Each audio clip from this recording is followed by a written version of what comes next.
Maksudnya Lukas 1. Lukas 1 ayat yang ke-43. Di sini dikatakan, siapakah aku ini sampai ibu Tuhanku datang mengunjungi aku? Ayat yang ke-46. Lalu kata Maria, jiwaku memuliakan Tuhan, dan hatiku bergembira karena Allah juru selamatku, sebab ia telah memperhatikan kerendahan hambanya. Sesungguhnya mulai dari sekarang segala keturunan akan menyebut aku berbahagia. Saudara-saudara, ini beda cerita, tapi sama. Kalau tadi gembala-gembala, sekarang seorang pribadi wanita yang namanya Maria. Tadinya dia biasa-biasa saja. Dia orang Yahudi, orang Israel, hidup biasa-biasa saja, nggak ada yang aneh-aneh, biasa. Tetapi begitu malaikat datang sama Maria dan berkata, Maria, kamu akan mengandung dan akan melahirkan seorang bayi laki-laki, kasih nama dia Yesus, artinya juru selamat. Lalu setelah 9 bulan, Maria mengunjungi, waktu 6 bulan, hamil 6 bulan, dia mengunjungi Elizabeth yang sedang mengandung Yohanes Pembaptis. Nah, ayat yang tadi kita baca, itu Elizabeth berkata kepada Maria, siapa aku ini sehingga ibu Tuhanku datang mengunjungi aku? Wah, Elizabeth merasa sangat tersanjung, sangat terhormat. Ibu daripada juru selamat datang sama aku. Wow, luar biasa. Kalau saudara dan saya didatangi oleh pribadi Yesus, secara pribadi Yesus datang mengetuk hati saudara, katakan, dahsyat, luar biasa, Tuhanku mau datang sama aku. Wow, luar biasa. Presiden aja di dunia belum tentu mau datang sama saudara. Ini Tuhan Raja segala raja, dia datang sama kita, datang sama pribadi kita. Wow, luar biasa. Nah, itu dulu waktu kita mau terima Yesus. Sekarang setelah jadi anak Tuhan, saudara-saudara, kalau kita bisa bertemu dengan Yesus secara pribadi lewat rohnya, kita katakan dahsyat, luar biasa. Lalu Maria berubah. Maria berubah suasana hatinya karena dia sadar, aku adalah ibu sang juru selamat.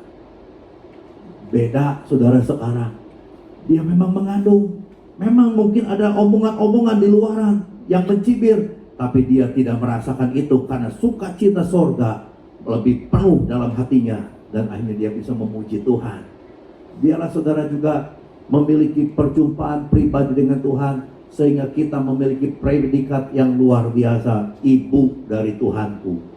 Artinya apa? Kalau saudara membawa jiwa kepada Tuhan, memenangkan satu jiwa, saudara menjadi ibu buat dia.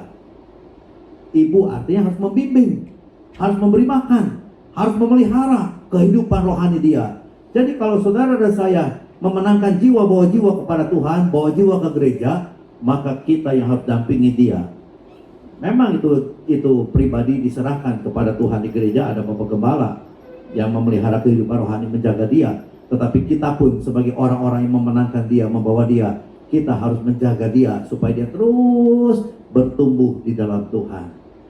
Saudara-saudara, Maria, dia berubah suasana hatinya. Dia menjadi sukacita. Ayat 46 dan sampai 48 tadi sudah dikatakan, dibacakan, Maria bersukacita karena sang juru selamat, karena Yesus. Puji nama Tuhan. Nah, saudara-saudara, Kolose 1 ayat 27 ya.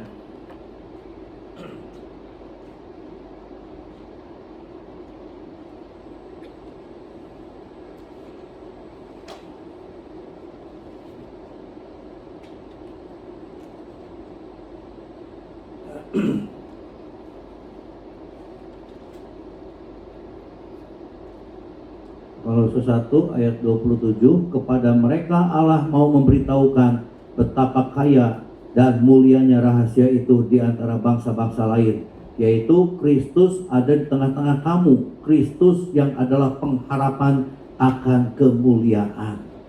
Kalau kita bertemu dengan pribadi Yesus, maka kita akan mendapat pengharapan akan kemuliaan. Saudara, Yesus adalah pengharapan akan kemuliaan. Tadi saya katakan kalau manusia berbuat dosa, dari tadinya mulia, turun derajatnya, turun, jadi hina. Makanya orang-orang yang belum kenal Tuhan, dia merasakan bisa ngomong sesuatu yang menyamakan manusia dengan binatang. Anjing, babi, monyet. Manusia disamakan dengan binatang. Monyet lu, babi lu, anjing lu. Tapi kalau anak Tuhan, pasti akan disuruh berhenti bicara seperti itu sama Roh Kudus. Kita biasanya suka ngomong yang kayak gitu. Tapi karena kita sudah memiliki pribadi Yesus yang adalah kemuliaan, kita pasti akan diajar melihat pribadi manusia sesama kita itu bukan binatang, itu manusia. Sebab itu kita akan berubah bicaranya menjadi bahasa yang baru. Jadi apa? Saudaraku, saudariku. Kalau pakai bahasa yang lebih keren lagi yang zaman dulu, brur, sus. Gak panggil nama lagi, brur, sus. Paling tidak bapak, ibu, dan seterusnya. Tidak panggil babi lu, monyet lu, enggak, ya kan? Karena kita punya pribadi juru selamat yang adalah pengharapan, kemuliaan. Artinya juga, saudara dan saya mempunyai pengharapan akan dipermuliakan oleh Tuhan di dunia ini sampai masuk ke dalam kerajaan sorga. Puji nama Tuhan. Ah, ini yang terakhir, ketiga, Matius pasal 2 ayat yang ke-13.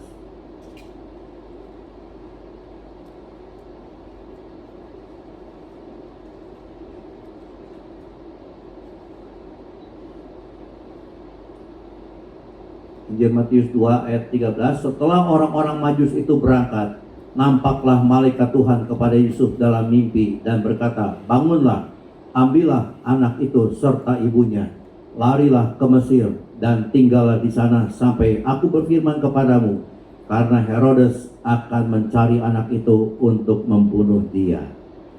Kalau tadi yang di sorga suasananya berubah jadi sukacita karena keselamatan akan terjadi lagi bagi manusia, lalu di dunia manusia dirubah hatinya jadi sukacita, mereka bersuka dan ada pengharapan akan kemuliaan daripada Allah. Ini yang di neraka nih.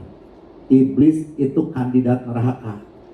Mereka juga, iblis, setan, Lucifer, berubah hatinya, mulai gemetar, mulai takut. Waktu Yesus lahir, saudara-saudara, diwakili oleh satu pribadi yang namanya Raja Herodes. Begitu dengar ada Raja Israel lahir, wah, bahaya ini, mengancam kedudukanku sebagai raja. Padahal Yesus datang ke dunia bukan mau ngegoyang tahtanya dia, beda urusan, saudara, beda jalur. Tapi ini iblis, dia menjadi khawatir, menjadi takut. Takut apa, saudara-saudara? Yohanes 12 ayat yang ke-32. Apabila aku ditinggikan, aku akan menarik semua orang datang kepadaku, kata Yesus. Bila Yesus ditinggikan, Yesus akan menarik semua orang masuk sorga, bukan masuk neraka. Ini yang dikhawatirkan oleh setan. Setan datang ke dalam dunia di Taman Firdaus. Dia lihat manusia ciptaan Tuhan yang luar biasa, lalu dia berusaha untuk membawa manusia ini masuk ke neraka. Ditipulah manusia, jatuh ke dalam dosa, terpisah dari Allah. Lalu Yesus datang. Iblis sudah senang, saudara-saudara, ini keturunan manusia berjuta-juta orang akan jadi kandidat neraka nih. Senang dia, aku punya teman disiksa di neraka, ada temennya. Tapi begitu Yesus lahir, wah, bahaya nih. Kenyamananku akan terganggu sama si juru selamat ini nih. Makanya dia putar otak, berusaha untuk menghabisi ini anak, menghabisi sang juru selamat. Suasana di neraka gemetar, berubah. Yang tadinya biasa-biasa, mereka sekarang mulai bergerak, mulai berpikir, gimana caranya aku menghancurkan di sang juru selamat? Gimana caranya aku supaya ini jiwa-jiwa yang calon neraka jangan sampai kembali ke surga? Dan sampai hari ini iblis akan terus bekerja supaya manusia-manusia yang sudah diselamatkan oleh Tuhan, supaya dia jangan masuk surga. Caranya gimana? Kata surat Yohanes, ada rasul palsu, ada Kristus palsu, ada nabi palsu. Dikirimlah nabi-nabi palsu, saudara-saudara, supaya manusia, orang-orang percaya Yesus ini disesatkan. Bahkan kata Matius 24, kalau perlu, kalau bisa, yang sudah terpilih pun disesatkan lewat nabi-nabi palsu.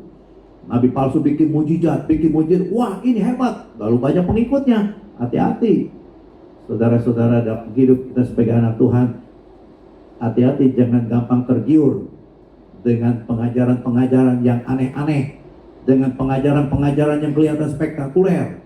Saudara di gereja punya ibu, yaitu gembala saudara, ibu rohani, gembala saudara. Kita harus tetap dengar nasihat gembala-gembala kita di gereja masing-masing. Kenapa? Sebab gembala kan dapat suara dari Tuhan. Gembala itu hamba Tuhan.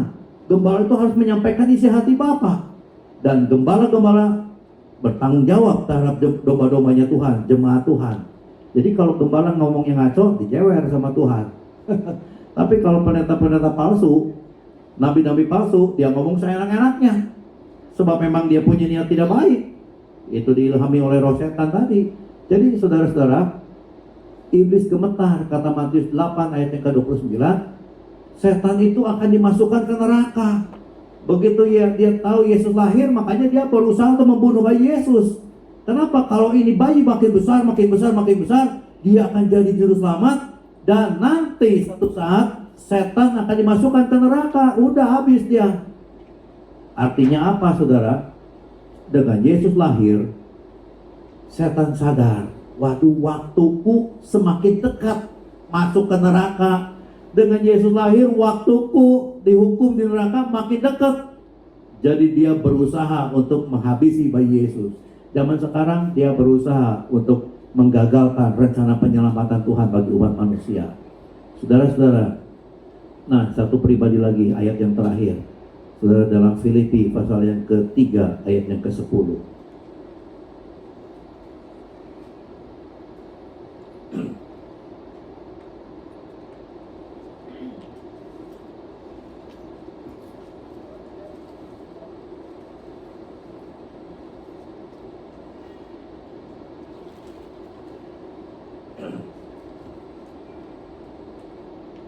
Filipi 3 ayat yang ke-10, Paulus berkata, yang ku kehendaki ialah mengenal dia dan kuasa kebangkitannya dan persekutuan dalam penderitaannya, di mana aku menjadi serupa dengan dia dalam kematiannya. Rasul Paulus tadinya namanya Saulus. Tadinya kesukaannya apa? Dia bekerja untuk menyenangkan dirinya sendiri. Dia itu ahli Taurat. Dia itu orang pinter, orang hebat, masih muda, cari popularitas sebanyak-banyaknya supaya aku terpuji, terpakai oleh manusia. Tapi kepakainya bukan untuk memuliakan Tuhan, untuk menganiaya umat Tuhan.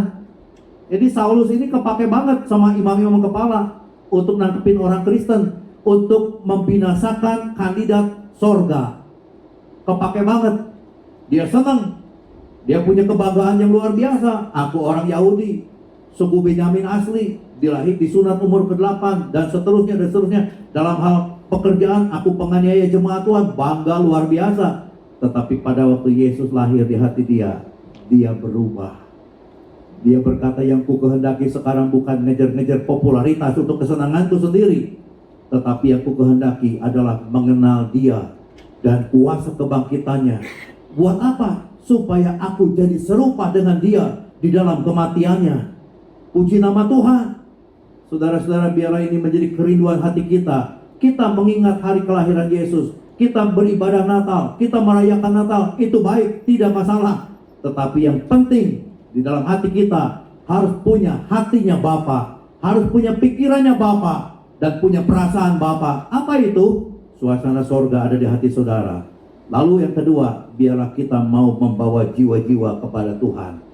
Sebab kalau kita memenangkan satu jiwa saja, Bapa di sorga akan sangat senang. Amin saudara. Puji nama Tuhan.